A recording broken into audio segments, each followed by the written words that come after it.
ಪ್ರಾಣೇಶ್ವರ ಕರೆದಿದ್ದು ಲಕ್ಷ್ಮಿ ಬಂದಿಹೆ ನೀ ಲಕ್ಷ್ಮೀಪತಿ ನೀನಲ್ಲವೇ ನನ್ನ ಅರಶಿನ ತುಂಬುವುದ ಸೌಭಾಗ್ಯ ಇದು ಈ ಭಕ್ತರಲ್ಲಿ ಪ್ರಸನ್ನಾಮ ದೇವ.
ಲಕ್ಷ್ಮಿ, ನಾನು ಬರುವುದೇ ತಡ.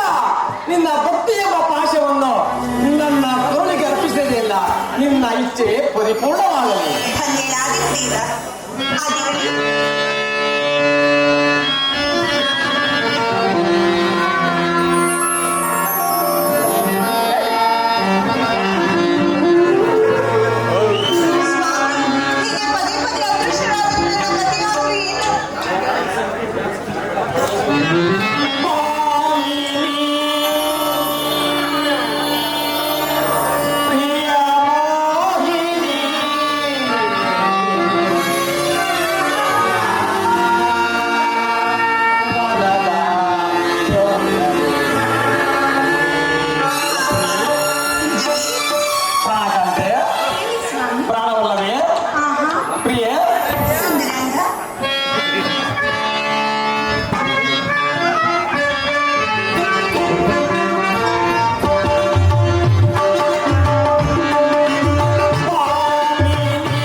ಪಡೆದ ಪುತ್ರನಿಗೆ ಕಲ್ಯಾಣ ಮಾಡಲು ದಕ್ಷಲೋಕದಲ್ಲಿ ನಿವಾಸಿಸಿದವನು ಆ ಶಿವಸತಿಯರ ಕಲ್ಯಾಣ ಮಹಾಸು ಅಲ್ಲದೆ ಕೈಲಾಸಪತಿಯರ ಪಾಶವನ್ನು ಕಟ್ಟಿದವರು ಆ ಶಿವಸತಿಯರ ಕಲ್ಯಾಣ ಮಹಾಸು ನೋಡೋಕ್ಕಾಗಿ ನಾನು ಸಹ ದಕ್ಷಲೋಕಿಗೆ ಹೋಗುತ್ತೇವೆನು. ಆಹಾ, ಶುಭ ಹೋಗಿ ಬನ್ನಿ ಸ್ವಾಮಿ. ಇನ್ನೇಕೋ ನನ್ನ ಮನಸ್ಸಿಗೆ ಬಹಳ ಬೇಸರವಾಗುತ್ತದೆ. ಸ್ವಲ್ಪ ಹೊತ್ತು ಪಡೆಯಾಟ ಮಾಡೋಣ. ಮೋಸ ಮಾಡಬಾರದು, ಹಾಗೆ ಆಡು.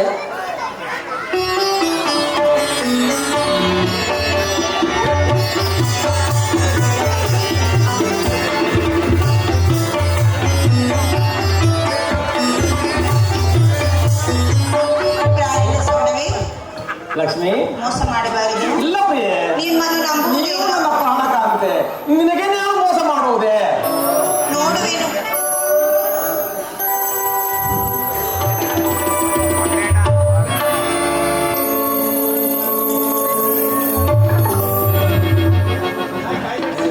ಲಕ್ಷ್ಮಿ, ನನ್ನ ಆಟವೇ ಜಯರಿತು. ಪ್ರಾಣೇಶ್ವರ, ಅಂದು ನೀವು ನನ್ನ ಸೌಂದರ್ಯಕ್ಕೆ ಸೋತಿರುವ ಕಾರಣ ಇಂದು ನಾನು ಆಟದಲ್ಲಿ ಸೋತಿರುವೆನಷ್ಟೇ. ಲಕ್ಷ್ಮಿ, ಮತ್ತೊಂದೆಲ್ಲ ಆಟ ಮಾಡೋಣವೇ? ಹಾಗೆ ಆಗಲಿ, ಈ ಸಾರಿ ನಾನೇ ಜಯಿಸಿ ತೋರಿಸುವೆನು. ಇಲ್ಲ ಲಕ್ಷ್ಮಿ, ಸಾಧ್ಯವೇ ಇಲ್ಲ. ನೋಡೋಣ.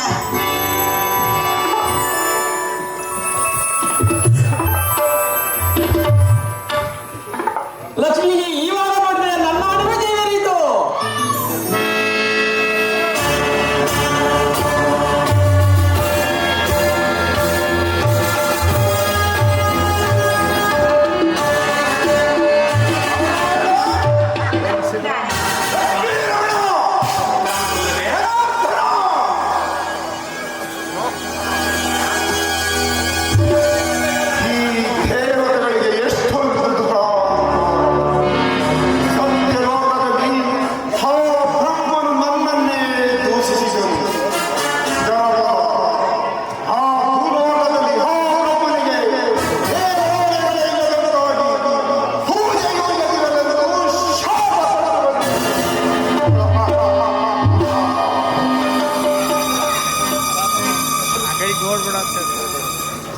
ಇಂದು ಕೈಲಾಸಕ್ಕೆ ಹೋದರೆ ಅಲ್ಲಿಗೆ ನಾನು ಗಮನಿಸದ ಮುರಿಯೊಡಕಲಾದ ಶಿವನು ಐವರೆಗೊಳ್ಳುತ್ತಿದ್ದನು.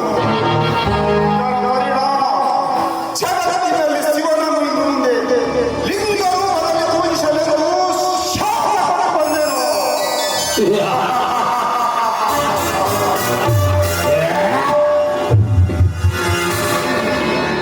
ಈ ವೈಕುಂಠಕ್ಕೆ ಬಂದರೆ ಈ ವಿಷ್ಣುವು ಲಕ್ಷ್ಮಿಯೊಳಗೆ ಪಗಡೆಯಾಡುತ್ತ ನನ್ನ ಹಾಡನ್ನು ಗಮನಿಸದೆ ಮೈಮರೆತುಕೊಳ್ಳುತ್ತಿರುವನು.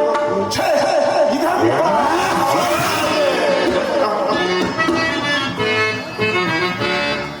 ನೋಡಿ ಸಹಿಸಿ ಬರಿಗೋ. ಲಕ್ಷ್ಮೀ ರಮಣರ ಸರಸರಗಳನ್ನು ನೋಡಿ ಸಹಿಸಿ ಬರಿಗೋ.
ಭ್ರೂಮರ್ಷಿಗಳು, ನಿಮ್ಮ ಆಗಮನದಿಂದ ನನ್ನ ವೈಕುಂಠ ಪಾವನವಾಯಿತು.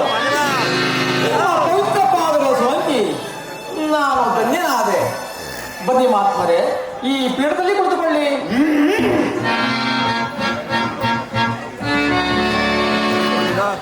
ಎಂತ ಅನಾಹುತವಾಯಿತು ಪೂಜ್ಯರೇ. ಪೂಜಿಸಬೇಕಾದ ಪಾದಗಳಿಗೆ ಎಂತ ಅಪಚಾರವಾಗಿ ಹೋಯಿತು.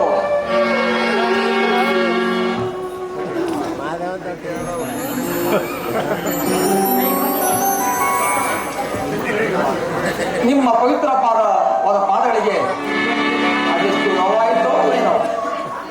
ಕ್ಷಣಕಾಲ ನನ್ನನ್ನು ನಾನು ಮರೆತು ಯೋಗ ಇದ್ದಲು ಏನಾಗಿಬಿಟ್ಟೆ. ನಡೆದು ಹೋದ ಅಪಚಾರವನ್ನು ಮನ್ನಿಸಿ ಕೃಪ ಮಾಡಿದೀರಾ? ಕ್ಷೀರಸೇನೋ, ನಾನು ನಿನ್ನ ವೈಕುಂಠಕ್ಕೆ ಆಗಮಿಸಿದಾಗ ನೀನು ನನ್ನನ್ನು ಗೌರವಿಸಿ ಗಮನಿಸದಿರುವುದು ಅಗೌರವ, ಅಧರ್ಮದ ಪ್ರತೀಕವಲ್ಲವೇ? ಗುರುದೇವ, ಧರ್ಮ ಅಧರ್ಮಗಳ ವಿವೇಚನೆಗೆ ತಕ್ಕ ಸಮಯವಲ್ಲ. ಅಧರ್ಮಿಗಳಿಗೆ ಧರ್ಮಿಷ್ಠದ್ದು ದುರ್ಗಣವೇ ಗುರುದೇವ. ಧರ್ಮ ಅಧರ್ಮಗಳೊಡನೆ ಈಗ ಬೇಡ. ದೇವತೆಗಳಲ್ಲೆಲ್ಲ ನೀನೊಬ್ಬ ಸಮಾಧಾನ ಚಿತ್ತನು. ಮುಂದೆ ನಡೆಯುವ ಯಜ್ಞಕ್ಕೆ ನೀನೇ ಪೂಜ್ಯ ಯೋಗ್ಯನು. ನಾನಿನ್ನು ಬರಲೇ ಲಕ್ಷ್ಮೀಪತಿ. ಗುರುದೇವ,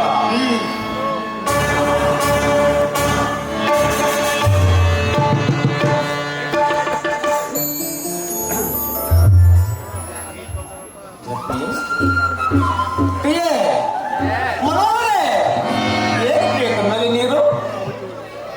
ಆಹಾ, ನೀವು ಮಾಡಿದ ಘನಕಾರ್ಯಕ್ಕೆ ಕಣ್ಣೀರು ಸುರಿಸದೆ ಆನಂದ ಪಡಬೇಕಾಗಿತ್ತೇನೋ.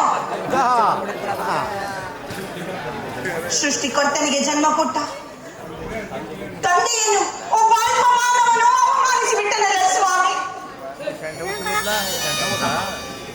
ಲಕ್ಷ್ಮಿ, ಗುರು ಮಹರ್ಷಿಗಳು ಮಹಾಜ್ಞಾನಿಗಳು ಯಾವುದೋ ಘನಕಾರ್ಯವನ್ನು ಸಾಧಿಸುವ ಸಲುವಾಗಿ ಈ ರೀತಿ ವರ್ತಿಸಬಾರದೇ ಹೊರತು ಅನ್ಯತಾ ಅಲ್ಲ. ಅಷ್ಟಕ್ಕೆ ನೀನು ವ್ಯಾಕುಲ ಪಡುತ್ತಾ ಕಣ್ಣೀರು ಹಾಕುವುದು ತರವೇ ಲಕ್ಷ್ಮಿ? ಸಮಾಧಾನ ತಂದುಕೋ ದೇವಿ, ಸಮಾಧಾನ ತಂದುಕೋ. ಸಮಾಧಾನ ಸಮಾಧಾನ. ನಿಮಗಾದ ಅಪಮಾನಕ್ಕೆ, ನನಗಾದ ಅಪಮಾನಕ್ಕೆ, ಆ ಮೃದುವಾದ ಗರ್ವಿಗೆ ದಂಡನೆ ಆಗುವವರೆಗೂ ನನಗೆ ಸಮಾಧಾನವಿಲ್ಲ. ದೇವಿ ಲಕ್ಷ್ಮಿ, ಅನವರತ ತನ್ನ ಹೃದಯ ಮಂದದಲ್ಲಿ ವಾಸ ಮಾಡುತ್ತಿರುವ ನಿನಗೆ ನಿಜ ಭಕ್ತರೊಡನೆ ನನಗಿರುವ ಹೃದಯ ಸಂಬಂಧವೇನೆಂಬುದು ನಿನಗೆ ತಿಳಿಯೇ ಲಕ್ಷ್ಮಿ? ಇಷ್ಟಕ್ಕೂ ಮೃಗುಮುನಿ ಪಾದಸ್ಪರ್ಶವಾಗಿದ್ದು ನನಗೆ.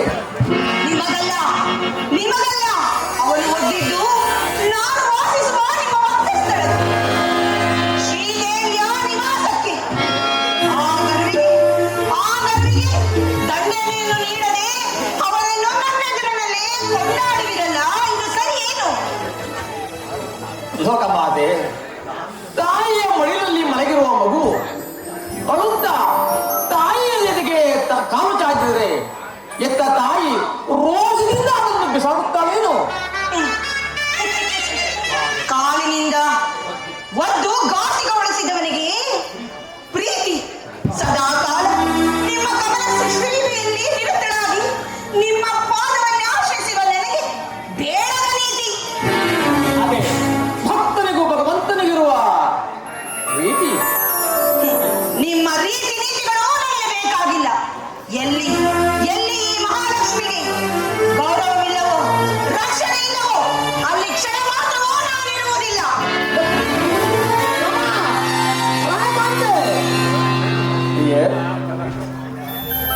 ನಡೆದು ಹೋದ ಎಲ್ಲ ವಿಚಾರಗಳನ್ನು ಮರೆತು ಸ್ವಲ್ಪ ಹೊತ್ತು ಆನಂದ ಕಾಲವನ್ನು ಕಳೆಯೋಣ ಲಕ್ಷ್ಮಿ. ನನಗೆ ಅದು ಸಾಧ್ಯವಿಲ್ಲ ಸ್ವಾಮಿ. ಬೇಡ ಲಕ್ಷ್ಮಿ, ಒಪ್ಪಿಸಬೇಡ ಚಿನ್ನ. ನೀವು ಅವನಿಗೆ ದಂಡಿಸಿದರೆ ದಂಡಿಸುವೇನು? ಮುಂದೊಂದು ದಿನ ಅವನಿಗೆ ತಕ್ಕ ಪ್ರಯತ್ನ ಹಾಗೇ ತಿರುವುದು. ನಿಮ್ಮ ಮಾತನ್ನು ನಾನು ನಂಬಲೇನು? ನಂಬಬೇಕು ಲಕ್ಷ್ಮಿ, ನಂಬಲೇಬೇಕು. ಹಾಗೆ ಹಾಗೆ. ಅದು ಅಲ್ಲಿ ನೋಡಿ ಸ್ವಾಮಿ, ಆಹಾ, ನೀವು ಪದೇ ಪದೇ ಹೋಗಿ ಬರ್ತಿದ್ದಕ್ಕಾಗಿ ಏನು ಆ ಬೋಧೆಯು ಬಂದಿರೋಳು. ಶಾಂತವಾದ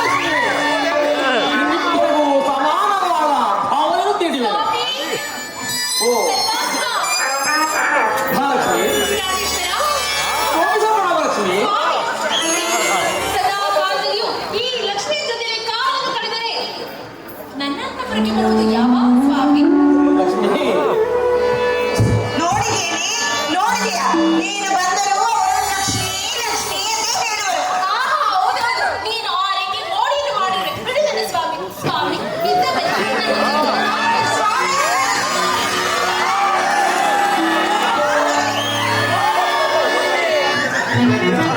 ಲಕ್ಷ್ಮಿ, ಮಾತ್ರ ಅದು ಶ್ರೀ